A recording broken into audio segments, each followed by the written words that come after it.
Thanks for coming. Front row middle, Dave. Coach, this is of course a big recruiting week for you guys. I've seen other programs like Alabama for official visits use more of the Saturday to Monday official visits than Friday to Sunday. Is that something you like going Saturday? I know you guys have done it a little bit Saturday to Monday, so you can more focus on the game and then leave recruiting mostly for Sunday and Monday. Would you prefer that if you? Well, a lot of the times kids can't miss school. You know, you start missing classes and all that. So we've had some conversations. We've done some of that Sunday, Monday. To be honest with you, I just listen, do what I'm supposed to do. Far left, Rob. Urban, after Earl Bruce once, he said you never know what team's going to show up. Are you curious which teams show up Saturday? And do you have a good feel, or is it just you just never really know? I'd like to think we have a very good feel. I'm not sure how to answer that. I've been around a couple times, not very often. And we're so practice oriented here. I love when I hear our players talk about JT Barrett. The reason we played well is we've been practicing the best we've had in several years. And I'm not just talking about the players. You know, I grade our coaches at practice. I evaluate our coaches at practice, and the energy level and moving around and getting guys going. So we're more, and I have an indication how they're going to play and how they practice. Is there a curiosity factor for you at all, though? No. Curiosity, no. Second row left, Corey. Urban, you guys have faced a lot of very good running backs during your time here at Ohio State, a few of which are starters in the NFL right now. I was wondering, when you look and see what Barkley's doing, how do you attack another team when their best players are running back? And is Barkley a different challenge than some of the guys like Melvin Gordon and Tevin Coleman that you might have faced because of what he does in the passing game and in the return game? And no question. Yeah, he's the best all-purpose guy we probably faced in maybe my career. You know, he's obviously a great running back, but they do a good job using him and creating matchup issues. You know, I think back when I had Percy Harvin, we did some of that. You know, he wasn't quite his body couldn't take the pounding that a running back takes, but yeah, his threat, you can, you know, no disrespect for the great running backs, you have different ways of bottling up great running backs. Now, it's hard, especially this guy's really hard, but the fact that they motion mount, create matchup nightmares, that's what makes this guy, he's one, you know, I'd be careful to say this, but he's as good an all-purpose running back that we see, and that's 30 years. Second row left, Tim. Urban, against Indiana in the opener, JT had 300 yards, 3 touchdowns. Against Indiana in the opener, JT had 300 yards, 3 touchdowns, and similar numbers in recent games. What have you seen differently against like Nebraska that he wasn't doing at the beginning of the season? He's, other than one game, and it happened to be against the best defense we faced this year, so we're all realistic about what's coming down. This happens to be the #1 pass defense in America, I believe. So he's been very consistent other than that one game. And as I've said for many, many, many years, it's the quarterback gets too much blame and too much, you know, success aimed at him when it's really because we protected much better the last few weeks. The receivers are doing an excellent job. But what have you done for me lately? We're going to find out against this team. Front row left, Doug. Urban, this is kind of the question you answered before a little bit, but I guess this is the whole point of coaching. When you have a good team, the idea of getting your good team to play its best against a great opponent, right? I mean, you don't play every single week of 12 weeks exactly the same. Every team has some ups and downs. What is it that goes into getting your good team to play its best when it matters most? Well, we've had templates of both. We've had templates when our team played their very best against the best opposition, and that was, we've had a few years like that, but the most obvious one was 2014. Same with, we've had maybe some, you know, last year we'd probably fall in the opposite category. Against the best teams, we didn't play our best. And that's leadership, that's toughness, that's coaching, that's power of the unit. Those are all the things that we worked so hard from February until now working on. It's not, you know, it's funny, it's what did you say to the team before the Alabama game a few years ago? I don't care, and no one remembers. It's the training that went into that.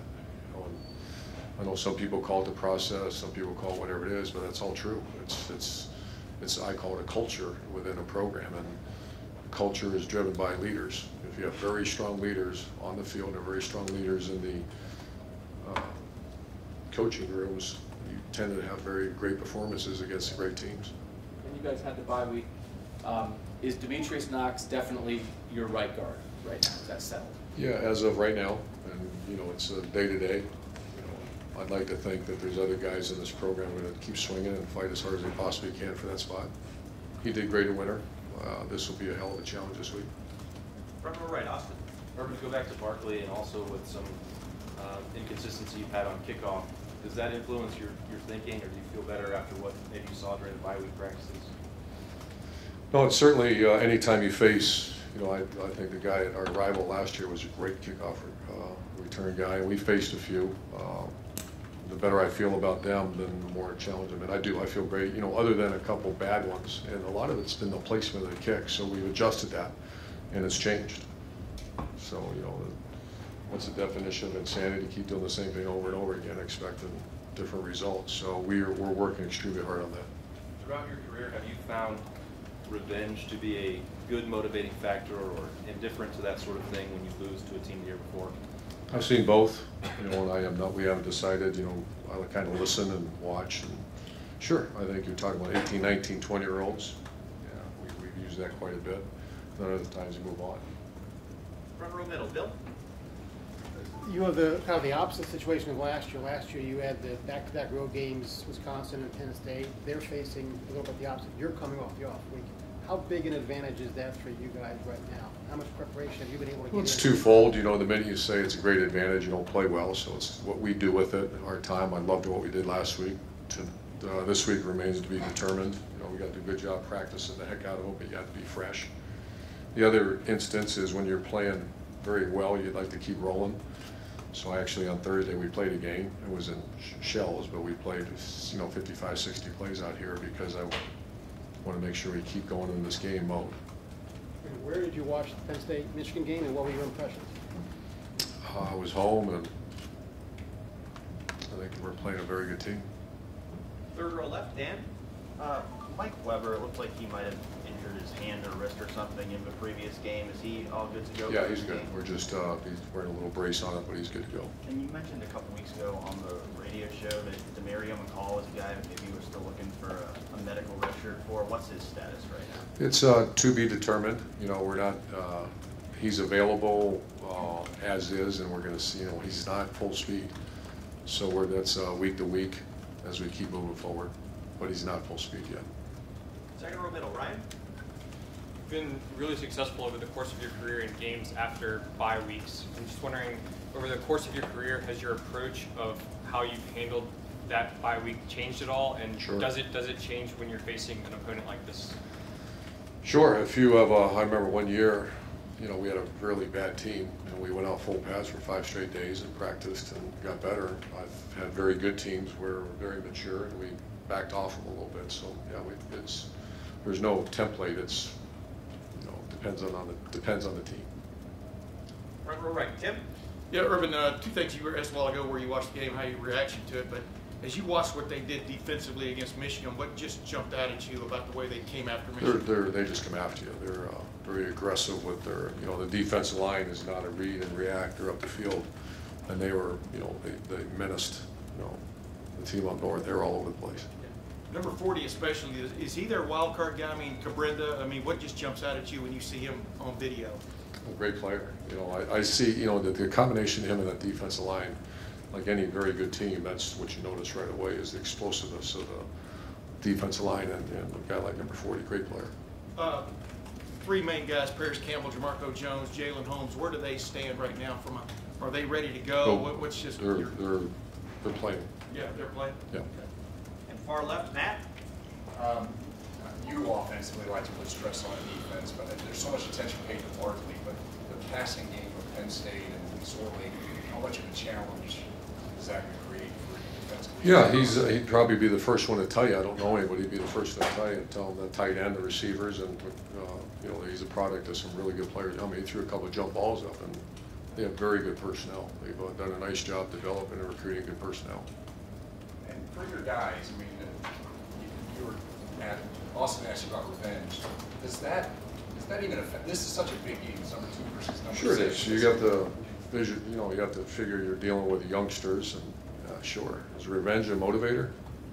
Hell yeah, it is. Now, I'm not saying this will be it, but there's times where we've used it and we look silly using it. There's other times that worked. I don't know yet. You know, that's Monday, Tuesday, Wednesday isn't about that. That's about execution of a game plan and focus.